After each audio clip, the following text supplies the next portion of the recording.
వైఎస్ఆర్ అంటే ఏంటి? కుటుంబాలతో వచ్చినటువంటి ప్రభుత్వం ఇది నందమూరి రామారావు గారు స్థాపించిన పార్టీ 6 నెలల్లో అధికారంలోకి వచ్చింది. ఇక్కడ కుట్ర కుటుంబాలతో ఎందుకు వచ్చిందంటే, అలాగే ప్రముఖ న్యాయవాది తులసిరెడ్డి గారిని తెలుగుదేశం నాయకులు స్టేజ్ మీదకి రావాల్సిన రాష్ట్ర ప్రధాన కార్యదర్శి స్టేజ్ మీదకి రావాల్సిందిగా కోరుతున్నారు.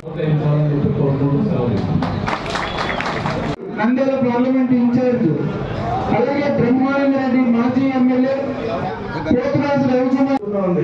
మన తెలంగాణలో ఒక యువకుడు చెప్పాడు, తెలుగుదేశం పార్టీ అధినాయకుడిని మీరు నంద్యాలలో ఇబ్బంది పెట్టారు.